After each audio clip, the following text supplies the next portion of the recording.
Swear.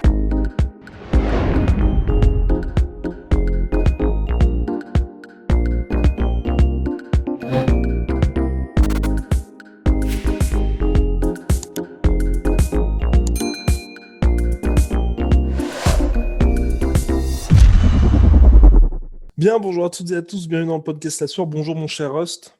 Salut Guillaume. Donc après un superbe week-end, là maintenant, on poursuit l'opération 50 G's, dernière ligne droite. N'hésitez pas à vous abonner parce qu'ensuite, il sera trop tard. Après, on n'accepte plus personne. On bloque tout à 50 000.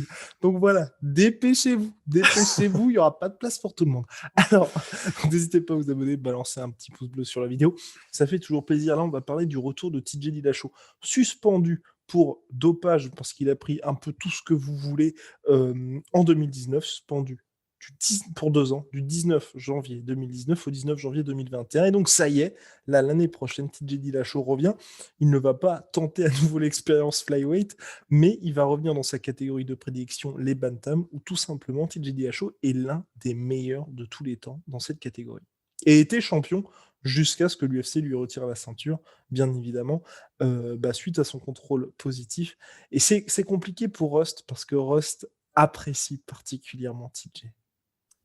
Je l'apprécie particulièrement parce que il a quand même un style que je trouve magnifique. Le fils du vent, quelque part. Ouais, oh putain, ça remonte, ça, un article qu'on avait fait. Mais oui, je trouve que son style est magnifique. J'adore sa manière de striker. J'adore sa manière le timing qu'il a sur ses takedowns. Quand on se souvient de ce qu'il faisait contre Lineker, on se souvient de. En gros, il est capable des plus grandes démonstrations de tous les temps. Il est capable de faire un MMA qui est proche de la perfection. Et donc, j'étais heureux. J'étais comme un gamin à Noël à chaque fois qu'il y avait un combat de TJ Dillashaw. Et le problème, c'est qu'en fait, tu vois, on vient de dire qu'un des meilleurs de tous les temps en bantamweight. Maintenant, je ne sais pas si on peut le dire, en fait. Vraiment, je ne sais pas si on peut le dire parce que, bah oui, forcément, là c'est EPO, c'est avéré, c'est c'est EPO, c'est avéré. Ouais, bah. ça fait beaucoup de drogue, tu vois. mais en fait, le problème, c'est ça, c'est que maintenant, parce que c'est un style qui, c'est un style qui.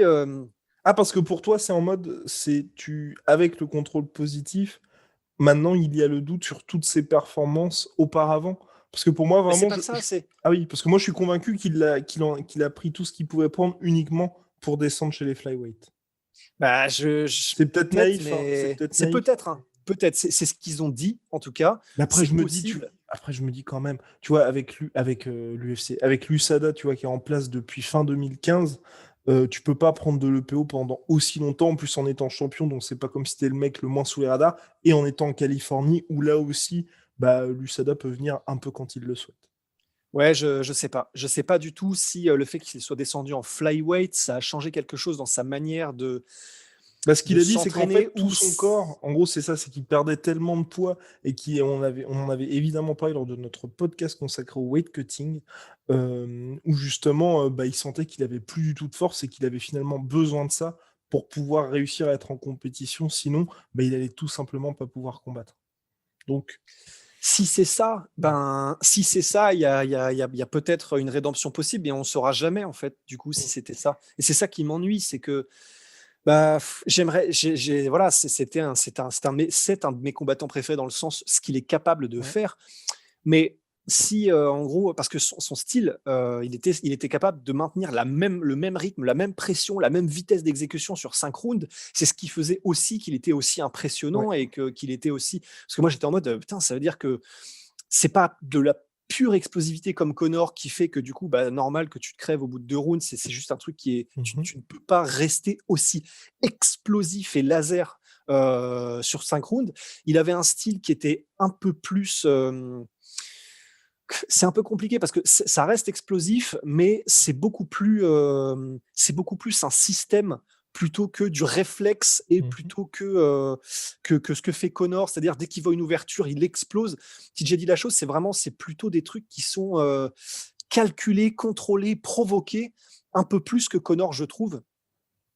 Et du coup, ben, comment dire, c'était stylé parce que, enfin, pour moi, en tout cas, j'étais en mode, putain, c'est vraiment cool parce que c'est-à-dire qu'en adoptant ce style, même si tu as des fast twitch muscles et que tu es explosif à la base, tu peux réduire un peu ton explosivité, mais travailler sur un système pour réussir à avoir un peu d'explosivité, mais en même temps faire mal sur 5 rounds. Et c'était vachement inspirant, enfin, pour moi, en tout cas, je suis sûr pour plein de gens.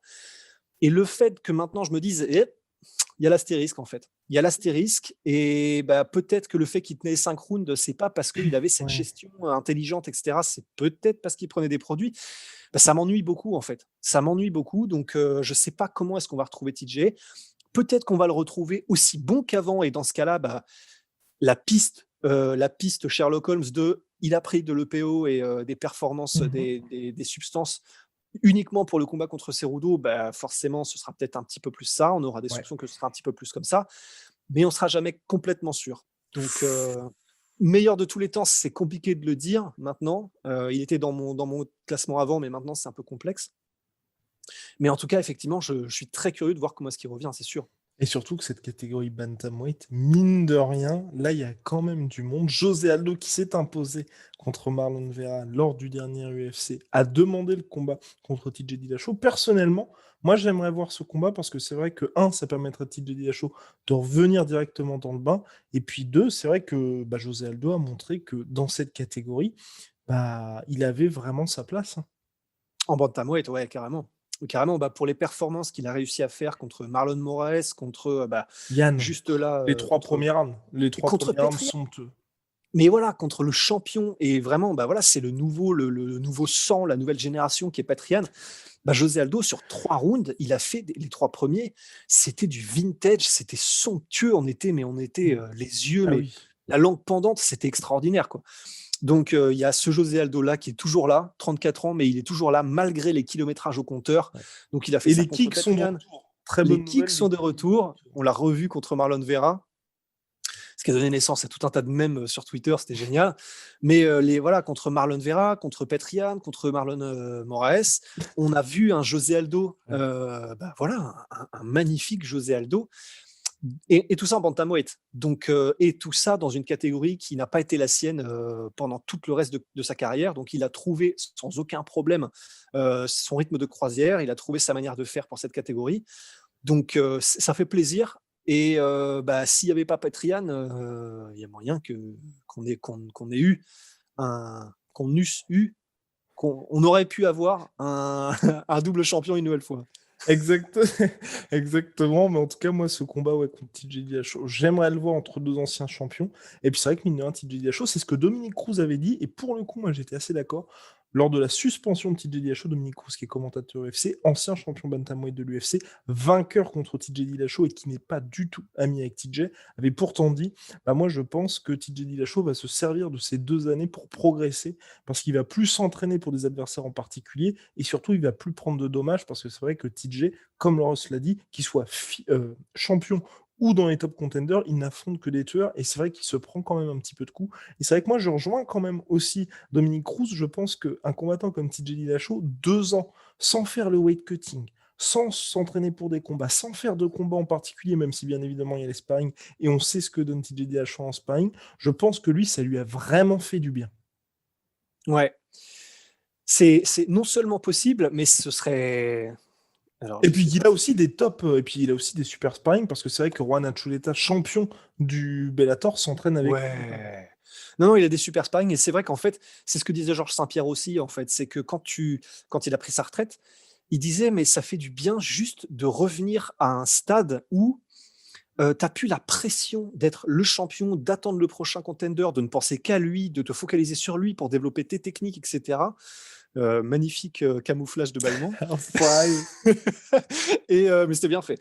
Et en gros, du coup, GSP disait, ben, ça m'a fait vraiment du bien, pour aller dans le sens de Dominique Cruz et dans ton sens, de pouvoir seulement avoir à se soucier de, bah voilà, je vais aller à une séance de JJB, puis je vais juste prêter attention aux nouvelles techniques, je vais juste les driller parce que elle me plaît, j'ai envie de la driller, je la fais, et pas, par exemple, donc aller pour GSP, ce serait chez John Danaher, Voilà. et John Danaher, il arrive, tu arrives à la session, bon bah lui, il est très très fort je sais pas, en transition à partir de side jusqu'à mount ou je sais pas trop quoi, on va travailler ça, ok, bon bah on y va, t'es plus t'es plus les œillères en fait. T'es plus comment dire, t'es plus dans un couloir. Et donc il disait Georges Saint-Pierre effectivement, bah tu respires en fait. Tu respires une nouvelle fois en tant qu'artiste martial.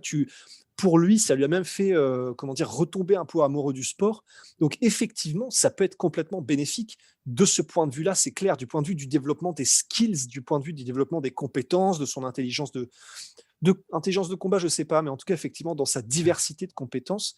Et puis ben après, voilà, ça c'est sûr, mais et le physique, quoi. Et Ouais. le physique. Et il a C'est l'air là de où- l'avoir toujours, en tout cas, hein. Enfin, de ce qui monte sur les photos Instagram. C'est pas le genre de. Et c'est pour ça, tu vois. Ça ajoute aussi au côté, pour ma part, en tout cas, de. Effectivement, c'est pas un mec qui s'est chargé toute sa carrière, parce que c'est vrai qu'en plus, à son âge, je crois qu'il s'approche des 35 ans. TJ Dillashaw, tu vois, on aurait pu avoir ce qui se passe pour de nombreux combattants quand ils arrêtent les produits à cet âge-là. Bah, tu as clairement un avant-après, surtout que là, il y a eu les 2 ans, tu vois, donc pour vraiment se rendre compte de ce qui se passait. Et c'est vrai que là, on le voit, physiquement, il est toujours bien présent. En plus, un autre indicateur d'un retour qui risque de faire mal, indicateur de retour pour Rust, c'est qu'il y a la barbe du vengeur qui Oui, est c'est vrai. présente chez TJ Dillashaw. Donc ça fait pour moi 2 éléments qui me font vraiment croire à 2 ans, 2 années qui ont été vraiment bien utilisées, et puis un retour qui va être hyper intéressant pour cette catégorie. J'ai tellement envie d'y croire. En vrai, j'ai tellement envie d'y croire, mais simplement parce que c'est notre passion, et j'ai tellement envie Ouais, et de puis pour ce qu'il revoir apporte. C'est vrai Et que c'est là, pour ça, le coup, c'est ça. enfin, je vais pas dire qu'il a trahi beaucoup de gens, mais c'est vrai qu'il y a énormément de fans de MMA et puis de personnes qui aiment aussi la beauté du striking, qui ont été déçus par TJ Dillashaw. Mais c'est vrai que s'il revient en importance qu'il apporte, ça peut être super pour la catégorie. Parce que Ah franchement, bah ouais. entre Sandhagen, Yann, lui, José Sterling, Aldo, ouais. Sterling, dans un style différent, là, je parlais plutôt, tu vois, des mecs qui sont un petit peu des esthètes. Mais c'est vrai Ah oui, ouais. que notre, Oui, oui, c'est vrai, c'est vrai. tu vois, mais Non, non, c'est clair. Sterling, et N'importe puis quel. Moraes dans toute proportion gardée, hein, mine de rien. Ouais. Ah non, non, et puis bah Marlon Vera aussi, du coup. Enfin, c'est vrai que c'est un Cody style différent Garbrandt, aussi. c'est un style Cody différent aussi, Garbrandt. mais il est quand Putain, même mais là. c'est gâté. Ouais, mais c'est ça en fait. Et c'est pour ça que c'est génial, Pedro c'est que. Munoz, Frankie Edgar, putain. Putain, mais la vache! En fait, c'est peut-être une des catégories top 3 des plus stack de l'UFC, hein. Bah, regardons les rankings. On aime bien aller faire des tours du côté des On rankings adore de ça. temps en temps. On adore ça. Alors, c'est parti.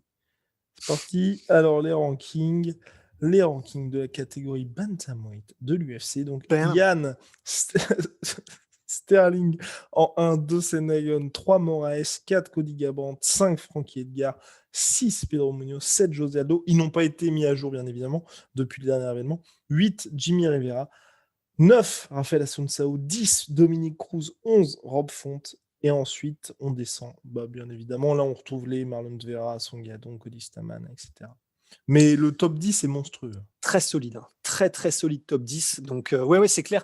Et c'est vrai que bah, ne serait-ce que j'ai juste envie de voir TJ Dillashaw, José Aldo, tu vois. Ouais. Simplement pour ça, je veux qu'il revienne. Il peut repartir après s'il veut. Mais c'est vrai que d'un point de vue effectivement esthétique et d'un point de vue simplement bah, compétence contre compétence, là franchement, TJ Dillashaw contre José Aldo, tout le monde va se régaler, c'est clair. Tout le monde va se régaler. Donc voilà, vivement le retour de TJ Dillashaw, et on saura véritablement dans quel état il revient. À très vite pour de nouvelles aventures, mon cher Rust. À très vite pour une nouvelle aventure, mon cher Guillaume. Et big shout out à MySweetProtein, moins 38% sur tout MyProtein, avec le code la soirée. Regardez bien ça. Moins Regardez. 38% sur... Ah non, pas moins 38%. Cette semaine, semaine spéciale. Et oui, semaine spéciale avec MySweetProtein. Attention, il y a des réductions jusqu'à moins 60% sur tout MySweetProtein. Et avec notre code la sueur, nous apportons 20% supplémentaires. Non mais putain, mais. C'est magnifique tout ça. C'est Oui. magnifique. Et moins 10% sur tout Venom avec le code la sueur. À très vite pour de nouvelles aventures.